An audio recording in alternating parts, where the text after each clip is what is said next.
набагато інтенсивніше, скажімо так, події розвивалися на тимчасово окупованих територіях. Зокрема, ми про Крим сьогодні будемо говорити, і безпосередньо на болотах, безпосередньо на території так званої Російської Федерації. Ну, очевидно, росіяни були цієї ночі зайняті відбиттям атак масштабних нальотів безпілотників. Зокрема, і йде мова про Краснодарський край, йде мова про Волгоград. Тут уже пишуть про ураження якраз нафтобази «Лукойл» в Волгограді, Іллінський НПЗ, які атакували дрони невідомого наразі походження, але росіяни впевнені, що це українські дрони. І отже, ця масштабна атака, власне, тривала всю ніч аж до світанку. Насправді, про атаку на Крим буквально цей Розважаєв, так званий губернатор Севастополя, писав кількома годинами раніше, тобто вже на початку нового дня фактично він повідомляв приблизно о 7 ранку про те, що продовжується відбиття ворожої атаки БПЛА в районі Севастополя. За попередньою інформацією, збиті, мовляв, 4 безпілотники і ще пожежу зафіксовано в районі Монастирського шосе, де впали нібито уламки безпілотника. Ну і зрештою заявив, що ніхто не постраждав і нічого особливо не пошкоджено. Але Розважаєв лише частинку інформації прилюднив, яка не дає уявлення про масштабність нальоту БПЛА, ударів дронами по Криму і не лише, очевидно, по Севастополю. От уже у Міністерстві війни Російської так званої Федерації заявили про величезну буквально кількість БПЛА, яка атакувала і Росію, і окуповані Росією території цієї ночі. І найбільше, звичайно, цих дронів, цих безпілотників летіли якраз у бік Криму, у бік українського півострова Крим. І цих безпілотників росіяни нарахували на рівні їхнього Міністерства так званої оборони аж 70. Кажуть, що 70 вони збили. Ну, насправді, дуже собі складно уявити, щоб росіяни таку масштабну атаку зуміли відбити і позбивали десятки безпілотників, але от вони вже пишуть, що їх було дуже і дуже багато, і зараз лише залишається дочекатися якихось деталей і наслідків, підтвердження наслідків цієї атаки по різноманітних об'єктах. Власне, це може бути, знову ж таки, перевіркою можливостей російської системи ППО, яка була за останні місяці суттєво виснажена. Ми знаємо, що, наприклад, на офіційному рівні стратегічний центр комунікацій, центр стратегічних комунікацій нашого Генштабу, Міноборони повідомляв про те, що було завдано щонайменше 15 потужних ударів по російських системах ППО в різних районах Криму за травень і червень місяць, тобто за останні 1,5 місяці. І було вибито і велику кількість радіолокаційних станцій, пускових установок, командних пунктів тощо. Зараз бачимо ці 70 безпілотників, які вкотре полетіли в бік Криму, велика кількість безпілотників. Їхнє завдання, очевидно, буде от якраз визначити слабкі місця, де росіяни менш, скажімо так, ефективно працюють по повітряних цілях, і згодом уже в найближчі дні може відбутися якась уже комбінована атака разом із ракетами, знову ж таки, по певних об'єктах у Криму. Це припущення. Окрім того, росіяни пишуть, що їх атакували і морські катери, тобто морські дрони, безекіпажні катери, і вони знищили нібито 6 таких машин, 6 таких от безпілотників морського типу. Знову ж таки, це лише дані із ворожого джерела. Тут складно щось підтвердити або ж відкоригувати. Ну і крім того, що Крим було атаковано з повітря і з моря, ми маємо підтвердження того, що атаковано було і інші російські регіони, перш за все південь. Йде мова про Краснодарський край і про Волгоградську область. І от там росіяни нарахували 43 безпілотники над Краснодарським краєм, яким їм нібито вдалося збити, як вони заявляють, але відео із Краснодара свідчать про протилежне. І ще один БПЛА у Волгоградській області нібито вони збили, але попри те пишуть про місцеві мешканці про нічні прильоти по нафтобазі «Лукойл» у Волгограді і по Іллінському НПЗ в Краснодарському краї.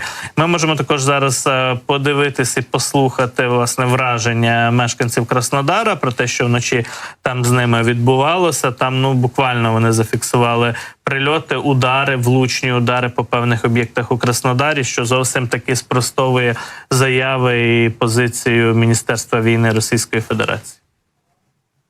Куда-то в нефтебазу, походу, дрон бахнул только что. Разбудили меня. Я просто лежу, сплю. Я слышу, как бахает что-то. Власне, там ще були безпосередні відео, де росіяни кричали «ой-ой-ой», і дрони буквально врізалися там в певні об'єкти в Краснодарі. Якщо знайдемо, то покажемо.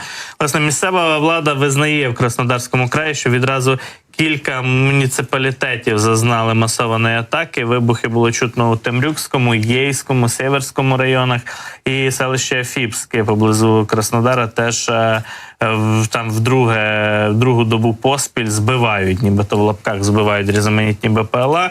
Мешканці міста Єйськ теж пишуть про вибухи в соцмережах, публікують різноманітні кадри зі спалахами в небі, і там теж після атаки БПЛА почалася сильна пожежа. Всюди є нафтобази у цих районах і в цих населених пунктах, всюди є НПЗ або нафтобази, тобто об'єкти нафтопереробки і зберігання нафтопродуктів, тому можемо собі припустити, що саме по таких об'єктах і націлені були наші дрони цієї ночі. Ну і у Волгограді, знову ж таки, пишуть саме про нафтобазу Лукойла, тому все тут сходиться абсолютно. Ну і ще додамо до цієї ж теми, що, власне, продовжує, підказують нам, що є з Краснодара у нас синхрон, якраз можемо його показати і, власне, переконатися в тому, що дрони долітали до цілей у цьому місті.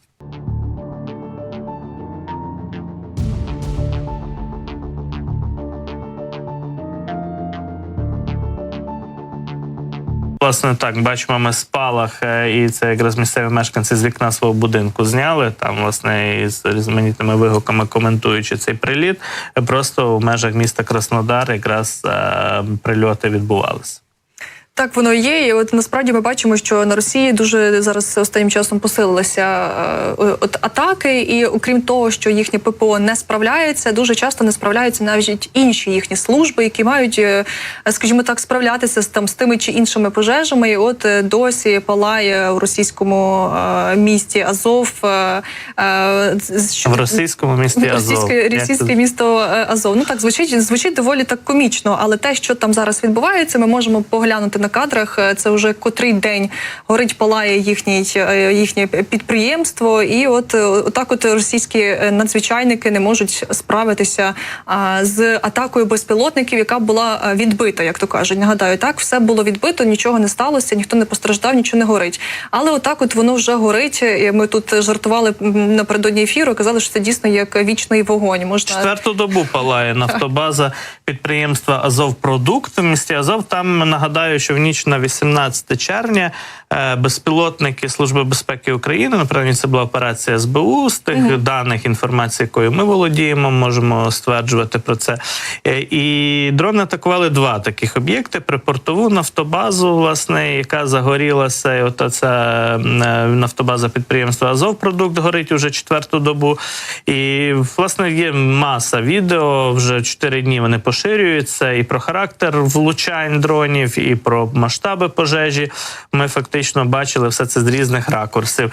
І от четверту добу не можуть вони погасити цю нафтобазу. Через сильний вітер кажуть, що масштаби пожежі навіть зросли, вогонь перекинувся на сусідні резервуари, відбулася розгерметизація ще одного з резервуарів, і він, очевидно, теж запалав. І нагадаю, що раніше до цієї атаки через цей російський термінал, через цю нафтобазу проходило до 60 тисяч тонн нафтопродуктів на місяць, і оскільки вона в порту розташована в Азовському морі, то і далі ці нафтопродукти, цю нафту і пальне, і різноманітні продукти везли до Криму, везли по інших маршрутах, ну і, зокрема, постачали в першу чергу російській окупаційній армії в Криму і на півдні України загалом. І от, власне, четверту добу не можуть загасити пожежу. Дійсно, здається, доволі таки доцільною і вдалою ідея перетворити цю нафтобазу в меморіал вічного вогню. Можливо, Путін зараз приїде із В'єтнаму і накаже дійсно облаштувати там якийсь меморіал, там, героям СВО чи ще комусь, і просто вони припинять це гасити, будуть підтримувати навпаки цей вогонь як пам'ятник, власне, успішній в лапках війні Путіна і взагалі кремлівського цього режиму. Ну, але зрозуміло, що нафтобазу пошкоджено дуже і дуже серйозно, і навряд чи росіяни найближчим часом зможуть використовувати за призначенням. Ну, ми бачимо дійсно, що нафтобази вже давно палають на російській території. Українські безпілотники долали абсолютно величезні шляхи, навіть понад 1000 кілометрів. І зрозуміло стає, що російська територія стає вже зовсім таки небезпечною для самих росіян. Так, і от бачимо, що їхня протиповітряна оборона не зовсім то й справляється.